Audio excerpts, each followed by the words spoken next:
ವೀಕ್ಷಕರೇ, Patil news alert ಸುದ್ದಿಗೆ ಸ್ವಾಗತ ಸುಸ್ವಾಗತ. ಜಮ್ಮು ಕಾಶ್ಮೀರದ ಪಹಲ್ಗಾಮ್ನಲ್ಲಿ ಮೃತಪಟ್ಟವರಿಗೆ ಭಾವಪೂರ್ವ ಶ್ರದ್ಧಾಂಜಲಿ ಕಾರ್ಯಕ್ರಮ.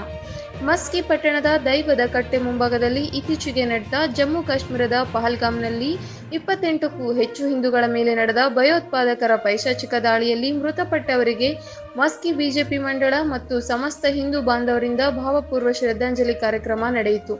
ಆರಂಭದಲ್ಲಿ ಮೃತಪಟ್ಟವರಿಗೆ ದೀಪದಾನ ಮಾಡುವ ಮೂಲಕ ಶ್ರದ್ಧಾಂಜಲಿ ಅರ್ಪಿಸಲಾಯಿತು.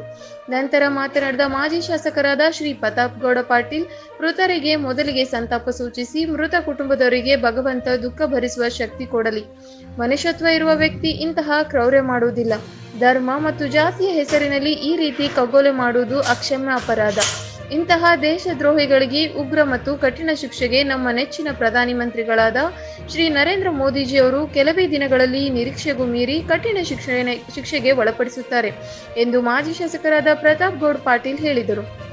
ಈ ಸಂದರ್ಭದಲ್ಲಿ ಬಿಜೆಪಿ ಮಂಡಳ ಅಧ್ಯಕ್ಷರಾದ ಶರಣಯ್ಯ ಸ್ವಾಮಿ ಸೊಪ್ಪಿಮಠ, ಪುರಸಭೆ ಅಧ್ಯಕ್ಷರಾದ ಮಲ್ಲಯ್ಯ ಅಂಬಾಡಿ, ಮುಖಂಡರಾದ ಶಿವಶಂಕರಪ್ಪ ಹಳ್ಳಿ, ಡಾಕ್ಟರ್ ಪಂಚಾಕ್ಷರಯ್ಯ ಸ್ವಾಮಿ, ಅಶೋಕ್ ಸಿಂಗ್ ಠಾಕೂರ್, ರವಿಗೌಡ ಪೊಲೀಸ್ ಪಾಟೀಲ್, ಶ್ರೀ ಪ್ರಸನ್ನ ಪಾಟೀಲ್, ಚೇತನ್ ಪಾಟೀಲ್, ಸುರೇಶ್ ಅರಸೂರು, ಅನ್ಮೇಶ್ ಕುಲಕರ್ಣಿ, ಸೂಗಣ್ಣ ಬಾಳೆಕಾಯಿ, ಮೌನೇಶ್ ನಾಯಕ್, ವೆಂಕಟೇಶ್ ನಾಯಕ್, ಬಸವರಾಜ್ ಬುಕ್ಕಣ್ಣ, ಚಂದ್ರಶೇಖರ್ ಹೂವಿನಬಾವಿ, ಇನ್ನು ಅನೇಕ ಹಿಂದೂ ಬಾಂಧವರು ಭಾಗಿಯಾಗಿದ್ದರು.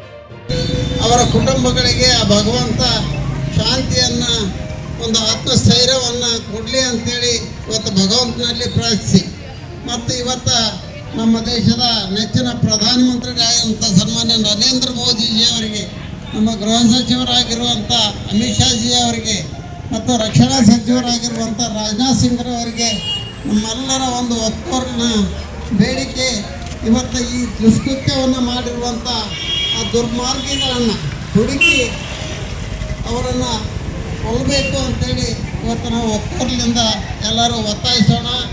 ಮತ್ತು ಇಂಥ ಒಂದು ಕೃತ್ಯಕ್ಕೆ ಬೆಂಬಲ ಸೂಚಿಸುವಂಥ ಆ ದುಷ್ಟ ಪಾಕಿಸ್ತಾನವನ್ನು ದಮನ ಮಾಡೋಣ ಅಂತ ಹೇಳ್ತಾ ಇವತ್ತು ತಾವೆಲ್ಲರೂ ಆ ಒಂದು